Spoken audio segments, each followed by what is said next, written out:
Bonjour, en deuxième partie, nous sommes de nouveau dimanche, comme dimanche passé, forcément, et c'est la deuxième partie sur le retour sur mon voyage au Japon du mois de mars. Donc pour rappel, je suis parti du 3 mars au 12 mars, juste avant le confinement. On en était au dimanche. Alors le dimanche, j'avais prévu de faire des marchés aux puces, parce que j'en ai jamais fait au Japon en fait, et les marchés aux puces, c'est des dates particulières. Je crois que c'est le premier dimanche de chaque mois, une connerie comme ça. Mais malheureusement, avec le Covid, ça a été annulé. Alors, il y a eu beaucoup de choses annulées, évidemment. Il y a eu le musée Ghibli, j'ai pas pu y aller. Je vous explique dans la dernière vidéo. Ce marché aux puces, j'ai pas pu y aller. Il y a des expos que j'ai pas pu faire. Voilà, tout ça à cause du Covid, c'était un peu malheureux. Des salles d'arcade qui étaient parfois fermées aussi. Alors, on voyait les mecs qui continuaient à travailler à l'intérieur, mais c'était pas accessible. Donc, le dimanche, à la place, qu'est-ce que j'ai. Ah, c'était pas la seule chose qui a été annulée ce dimanche. Il y a aussi mes vols. J'apprends Paris Dreams ne passez jamais Paris Dreams, que mes vols étaient annulés, mon vol retour, mes deux vols retour étaient annulés, j'avais une correspondance. Donc ma femme, grand merci à elle, et mes potes Yannick et Maxence aussi, grand merci à eux, ont passé leur temps à appeler Dreams pour avoir des réponses, parce que pour rappel il y avait quand même 8 heures de décalage, hein, mine de rien, donc quand on m'envoie un mail pour me dire appelez-nous tout de suite, bah je peux pas, c'est pas possible. Euh, Donc mon vol était annulé et la réponse de eDreams, après 1 heure et demie d'attente au téléphone avant d'avoir quelqu'un, c'était appelé lundi. Anna est pas joignable. Anna, c'était ma compagnie de retour. Anna n'est pas joignable. Alors, Anna n'est pas joignable le dimanche. Bizarre quand même pour une compagnie aérienne. Donc ok, on attend le lundi, on attend le lendemain. Donc en attendant, bah, moi qu'est-ce que j'ai fait? J'avais rendez-vous avec Mathieu. Mathieu, si vous passez à Game Cash à Bordeaux, qui est une boutique de jeux vidéo à Bordeaux, passez le bonjour à Mathieu de la part de Max Faraday ou David. Hein. On s'est vu là-bas avec ses amis, avec sa patronne, avec ses amis Karim et Julien. Et c'était une rencontre plutôt cool. Alors à la base, on devait manger des pancakes ensemble au petit déjeuner le matin. On est arrivé là-bas, je crois, vers 9h30 pour le truc qui ouvrait normalement à 10h. Et en fait, quand on est arrivé, les mecs nous ont expliqué que si on voulait réserver pour 10h, bah, il fallait venir faire la queue à partir de 8h30. Tout était bouclé déjà, donc on n'a pas pu. Alors je sais qu'eux ils sont retournés les jours d'après, moi j'ai pas pu y aller. On s'est retrouvé dans un Starbucks à la place. Euh, après ce petit déjeuner, je me suis promené tout seul, donc on s'est quitté. Hein. Je me suis promené dans Asakusa, qui est ce grand quartier avec un grand temple avec une lanterne rouge au plein milieu, c'était plutôt cool. Hein. Alors pareil sous la pluie avec mon parapluie transparent, c'était cool et c'était un peu vide, c'était un peu déserté parce qu'encore une fois, à cause du Covid, il n'y a pas tellement de touristes là-bas, notamment les touristes chinois qui viennent souvent sur Tokyo. Là, c'était pas le cas.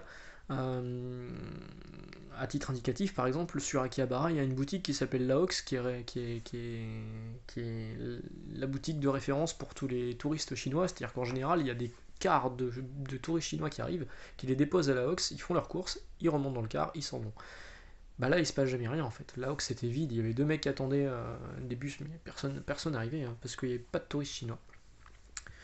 Voilà, donc je me suis promené à Sakusa, je suis allé à pied, je suis remonté à pied jusqu'à Tokyo Skytree, qui est un truc assez récent, une grande tour qui est plutôt sympa, où il était censé y avoir une exposition Final Fantasy VII Remake. Le jeu sortait quelques jours, quelques semaines après mon départ, et du coup on en parlait déjà beaucoup en amont sur place. Mais l'expo était annulée à cause du Covid. Donc j'ai pas pu la faire. Bon, du coup, c'est pas grave, je me suis promené dans la Skytree, il y a un Moomin Café. Alors, Moomin Café, c'est un endroit où vous pouvez aller et prendre votre petit déjeuner avec des personnages en peluche, des Moomins. Donc, c'est rigolo parce qu'on voit les Japonais qui parlent avec leurs Moomins, qui leur donnent à boire et tout. C'est particulier, mais c'est marrant. Donc de là, je suis reparti après parce qu'il commençait à faire nuit vers Akihabara, où j'ai fait Akihabara la nuit. C'était vraiment cool et j'ai acheté un bouquin sur l'histoire de Cave, Cave, le créateur de ces jeux-là, les shmups de chez Cave. Et moi j'étais plutôt content et c'était terminé pour le dimanche. Donc on arrive le lundi, le 7e jour. A priori, eDreams me prévoit un vol de retour le mercredi. Bon, normalement je repartais le jeudi. Donc il a fallu que je demande à l'hôtel de m'annuler une nuit. Vous allez voir, c'est pas terminé. Donc pour faire la partie sur eDreams, quand vous les appelez, vous attendez au moins 1h30, 1h45 même, c'est le record de Maxence, pour les avoir au téléphone, pour avoir des personnes tout le temps différentes qui n'ont jamais la réponse. Là c'était oui, vol mercredi, tous les vols sont annulés le jeudi. Ok. Et vous repartirez de l'aéroport de Tokyo. Ok, il y a 2 aéroports à Tokyo. Donc Margot me demande, bah, lequel, Haneda ou Narita? Le mec s'est fait Haneda. Ok, donc je vérifie, c'était Narita. Voilà. Donc en plus de ça, j'aurais pu très bien me retrouver à Haneda si j'avais pas contrôlé moi-même à l'heure qu'il m'avait indiqué et pas avoir de vol parce qu'en fait c'était dans l'autre aéroport. Donc eDreams, ne passez jamais par eDreams, c'est des vrais tocards, ils ne savent pas ce qu'ils font. Et encore aujourd'hui, hein, encore aujourd'hui, alors moi du coup, c'est pas fini hein, l'histoire, hein, finalement je serais parti le vendredi. Hein. J'ai dû payer une nuit d'hôtel supplémentaire qu'ils ne m'ont pas remboursé. Ils ont refusé catégoriquement de me rembourser parce que c'est des frais supplémentaires qui. Bref, pour moi ils devaient me le rembourser, mais ça n'a pas été fait. Encore aujourd'hui, Margot devait partir récemment au Canada avec sa mère. Ça a été annulé et eDreams, alors c'était quand même au mois de juin, mai-juin, fin mai, ouais. Et aujourd'hui, après de nombreux appels et de nombreux contacts, la seule solution qu'on lui propose, c'est un avoir. Sauf que, selon la directive européenne, machin, le remboursement, s'il est demandé, il est dû. Donc on a demandé un remboursement. Et là, ils font toujours la sourde oreille. eDreams, ne passez jamais par eDreams. Allez passer directement par les agences, en fait. Pas par les agences, mais par les compagnies aériennes. C'est beaucoup plus simple. ANA, par exemple, ils sont beaucoup plus sérieux, Air France aussi certainement, mais quand vous passez par un prestataire, quelle galère, surtout, c'est quand on est passé par Booking pour des réservations d'hôtel, tout s'est bien passé, Airbnb, tout s'est bien passé, Ryanair aussi, on a eu un remboursement, mais alors eDreams, quelle catastrophe, quelle boîte de merde, on tombe jamais sur la même personne, faut toujours tout réexpliquer, il n'y a pas de suivi de dossier, enfin, c'est une cata. Donc, donc je devais repartir le jeudi, finalement ce sera le mercredi. L'après-midi, j'ai rendez-vous avec Vince Tokyo, que je salue ici, Vincent, qui est un gars qui a travaillé chez Ubisoft pendant une année, puis qui est parti au Japon, qui travaillait au Japon, qui est prof au Japon, qui s'est marié là-bas, et qui est un mec super cool, super sympa, c'était vraiment une bonne rencontre. Donc on a visité le quartier de Kanda, on a mangé ensemble, puis on est reparti sur Akihabara, on a fait quelques achats. C'était vraiment bien, ouais, c'était une bonne journée, ça m'a un peu remonté le moral, parce que si vous voyez les vidéos sur Instagram, parce que je faisais un compte rendu tous les jours, vous verrez que j'étais un peu dépressif ce jour-là. Le lendemain, le mardi du coup, jour de pluie, je me dirige vers Shinjuku, en fait, dans l'attente de confirmation d'eDreams. Euh, donc je me balade à Shinjuku, je visite une librairie, des formations professionnelles qui est énorme, C'est 2 bâtiments qui sont sur plusieurs étages. Il y a un étage complètement dédié au manga. Alors moi dans la librairie où je travaille, la partie manga est quand même très développée, mais alors là ça n'a rien à voir, hein, c'est un truc de ma boule. Et ce qu'il faut savoir c'est qu'au Japon aussi les mangas ils sont tous sous plastique, vous pouvez pas les lire. Il y a quelques exemplaires qui sont accrochés, ouverts, que vous pouvez feuilleter. Mais sinon, vous pouvez pas feuilleter. Tout est sous plastique. C'est pas très écolo, hein, mais tout est sous plastique. D'ailleurs, c'est pour ça que dans les boutiques de manga d'occasion, il y a beaucoup de gens qui squattent à lire, en fait. Parce que là, vous pouvez les lire, du coup. Puis c'est beaucoup moins cher. Hein. Un manga au Japon, c'est 5 euros. Un peu plus quand c'est des éditions de luxe. Mais en moyenne, 5 euros. Et en occasion, c'est parfois 100 yens, donc 80 centimes, quoi. Donc ça vaut vraiment le coup pour ça. Mais il faut parler la langue. On va pas empêcher d'acheter 2-3 bricoles. Hein. Donc je me balade à Shinjuku, je vois le cinémato avec le Godzilla géant qui s'anime à certaines heures avec de la fumée qui sort, le bruit de Godzilla, les yeux et tout, de la lumière, c'était incroyable, c'est vraiment cool. Je me balade à Kabukicho qui est un quartier qui est dans Yakuza et dans Judgment, si vous connaissez les jeux Yakuza, vous baladez là-dedans, vous reconnaissez les rues, vous reconnaissez les bâtiments, c'est assez fou en fait. Comme quoi c'était vraiment super bien modélisé, un peu comme le Spider-Man qui se passe à New York. Quand j'étais à New York l'année dernière, je reconnaissais des trucs que j'avais vus dans le jeu vidéo. C'était quand même fou. Voilà. Donc je me rends aussi direction ANA, une agence d'ANA, parce que n'ayant pas de nouvelles et étant un peu inquiet, je me suis dit je vais aller voir directement ANA. Je pensais que c'était une agence de voyage ANA, mais pas du tout en fait, c'était un institut de formation de hôtesse de l'air et de pilote. Mais ils m'ont rendu de service comme ils pouvaient, vraiment hyper serviable, comme tous les japonais, hyper gentils. Et ils m'ont donné une numéro de téléphone qui n'ont pas servi à grand chose, et au soir, en fait, je reçois un mail. Me disant que le vol que je devais avoir le mercredi, en fait, il est annulé. Et qu'en plus de ça, c'était pas le même vol que eDreams avait annoncé à Margot au téléphone. ni le même aéroport, mais ça je vous l'avais dit. Donc vraiment des tocards, et ils nous disent de les rappeler tout de suite. Bah ouais, mais non, il y a 8 heures de décalage, comment tu veux que je fasse? Donc c'est Margot et Max et Yann qui s'en occupent, qui passent leur temps au téléphone pour savoir ce qu'il en est. Alors Maxence appelle et j'apprends que j'ai un vol le vendredi. Bon, j'ai quand même un doute, hein, du coup, enfin j'étais pas bien. Je me suis dit, bon, je suis limite à partir le lendemain à l'aéroport. J'ai vu qu'il y avait des vols de Aeroflot qui partaient tous les jours à 11h30 direction Paris. J'étais limite à me dire, bah, je vais mettre 500-600 balles de ma poche pour prendre un vol, et puis après j'exigerai un remboursement de la part de eDreams, ces gros tocards incompétents. Finalement, je me suis dit je vais laisser passer le lendemain, je vais me coucher, pas super bien dormi, ok, je vais me coucher, et le lendemain, miracle, au réveil, qu'est-ce que j'ai? Un mail de Anna, pas de eDreams, mais de Anna, du coup, qui eux ont fait leur boulot, pour me préciser que j'ai bien un billet d'avion prévu pour le vendredi matin. Donc nickel. Nickel, je retourne voir la personne de l'hôtel pour lui dire bah, finalement j'ai annulé une nuit mais je vais la reprendre et puis je vais en prendre une de plus. Voilà, donc finalement je devais repartir le jeudi, on m'a dit que tu repartiras le mercredi, finalement je suis reparti le vendredi.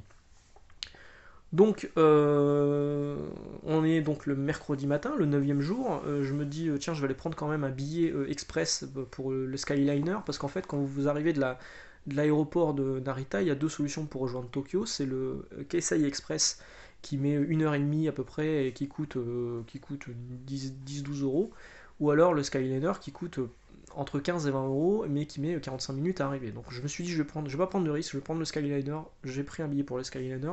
Je me suis repromené, du coup, il faisait beau sur Ueno, et là, en plus de ça, les cerisiers commençaient à être en fleurs. C'était super beau.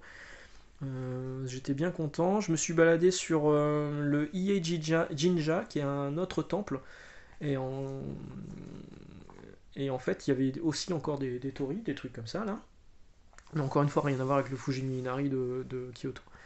Et là, je tombe sur une manifestation de flics. Il y avait plein de flics avec des haut-parleurs et des chants, des machins. Ils faisaient des manifestations. Enfin, du coup, je me suis dit, c'est quoi? Ils font grève? Non, c'est pas possible, on est au Japon. En fait, ils étaient du côté de l'immeuble du Premier ministre. Et j'ai demandé à un japonais ce qui se passait, il me répond démo. En fait, ils faisaient une démonstration enfin un peu comme un 14 juillet local, on va dire, hein, quand ils font un défilé. Donc ils faisaient des démonstrations. Mais c'était rigolo à voir parce que ça gueulait, il y avait du bruit partout, des sirènes et tout. C'était un problème, c'était vraiment marrant aussi. De là, je suis remonté à pied jusqu'à Roppongi, j'étais pas très loin, c'est un quartier jeune. Enfin, un quartier. Ouais, il y a des musées, des machins comme ça. Il y a une grande sculpture en forme d'araignée bizarre qui s'appelle Maman. Voilà, comme ma maman. Et de là, on voyait la Tokyo Tower. Je ne suis pas allé à la Tokyo Tower, mais on la voyait bien, hein. Elle est pas très loin de là. Mais Tokyo Tower, bon, faut la visiter une fois, mais quand, comme moi, vous avez fait plusieurs fois Tokyo, ça n'a pas tellement d'intérêt, quoi. C'est une petite tour Eiffel. Il y a un truc One Piece à l'intérieur. Bon, voilà, quoi. Dernière chose que j'ai fait ce jour-là, je me suis rendu au siège de Konami qui était juste à côté et qui en fait était fermé. Donc je rentre à l'intérieur, il y a un vigile qui me fait ah, Gomen Nasai, ok. Je fais non, t'inquiète, je regarde juste. C'est juste histoire de pouvoir dire je suis rentré dans le siège de Konami. Et là, bon, bah, je comprends, c'est un panneau, c'est écrit que c'est fermé pour cause d'économie d'énergie. Mon œil, je pense que c'est plus le coronavirus. Et voilà, donc ça c'est pour le mercredi. Le jeudi, c'est mon dernier jour, donc du coup je reste sur Akihabara, il faisait super beau, parce que mon hôtel était toujours à Akihabara. J'en profite pour aller au Konami Pop-Up Store. En fait, il y a une boutique que je connaissais pas qui s'appelle le Akihabara Container, qui fait des boutiques éphémères. En fait, tous les mois ça change. Il y a eu un truc SNK avec Mai Shiranui, des choses comme ça. Et là, c'était sur Konami, donc j'étais plutôt content. J'ai acheté ça, là, Pins Gradius, qui est juste là. J'ai acheté ça. Voilà, le bracelet Gradius, qui n'est pas du tout un bracelet gradure. Et voilà, j'ai fini la journée comme ça, tranquille, à me balader sur Akihabara, c'était plutôt cool. Le vendredi, donc c'était le jour du départ, je me retrouve à l'aéroport de Narita, où on contrôle ma température. Je revois Mathieu, que j'avais déjà croisé d'ailleurs. Mathieu, je l'avais recroisé au Konami Pop-Up Store, on était retombés l'un sur l'autre, et là-bas on s'est retrouvé à l'aéroport, nos avions étaient à peu près à la même heure, donc on s'est vu là-bas. On contrôle ma température, j'arrive à une escalade du Düsseldorf, on contrôle ma température, mais une fois que je sors du contrôle de douane, là tout était dégueulasse, ça avait strictement rien à voir avec le Japon. Il n'y avait pas de gel hydroalcoolique, si tu voulais te laver les mains, il fallait toucher à tout, le robinet c'était pas automatique, les portes étaient pas automatiques, moi j'osais toucher à rien, en plus tout le monde était là en train de tousser, tousser comme ça, hein. C'était bizarre comme ambiance, et quand je suis arrivé à Paris, alors là c'était pire que tout quoi. À Paris, zéro contrôle. Il y avait 3 mecs de la douane qui étaient sur le côté, ils en avaient rien à foutre. Tu pouvais passer avec une valise pleine de shit ou quoi que ce soit, aucun contrôle. Et pas de contrôle de température, tu pouvais tousser à côté d'eux, ils s'en foutaient. Et donc du coup là je suis reparti avec Jérôme qui était venu me chercher du coup, parce que j'avais un petit doute pour le train. Normalement je devais pouvoir l'avoir, mais Jérôme a insisté pour venir me chercher. Bon, tant mieux, comme ça j'ai fait la route avec lui. On a discuté ensemble, c'était bien. Merci à toi Jérôme d'ailleurs, encore une fois. Et de là, donc, je suis rentré. Le lendemain, j'ai appelé mon directeur pour lui dire je reviens d'un pays à risque. Enfin, considéré à risque, sauf qu'en fait, le pays à risque, c'était la France. C'était la merde en France quand je suis arrivé.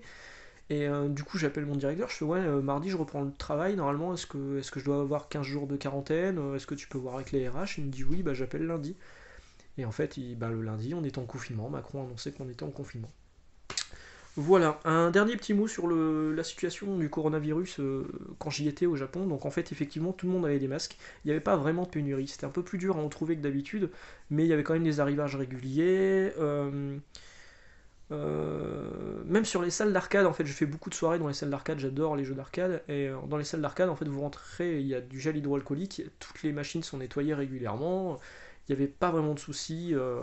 Franchement, je me sentais beaucoup plus en sécurité là-bas que quand je suis revenu ici en France. C'était assez fou. Voilà, bah sur ce, j'espère que ça vous a intéressé. Encore une fois, si vous voulez plus d'informations, ma chaîne Instagram, Oulabete, Houlabete, où vous avez beaucoup de vidéos tournées sur place, où vous allez voir un petit peu l'ambiance qu'il y avait, le vide. L'aéroport, je vous ai pas dit, l'aéroport quand je suis arrivé à Narita, mais c'était déserté, avec le panneau d'affichage où tout est écrit annulé, annulé, annulé, annulé. C'était un film, quoi, le truc, c'était un film catastrophe. Voilà, bah sur ce, je vous souhaite un bon dimanche et on se retrouve demain pour reprendre une semaine de comics. Ciao!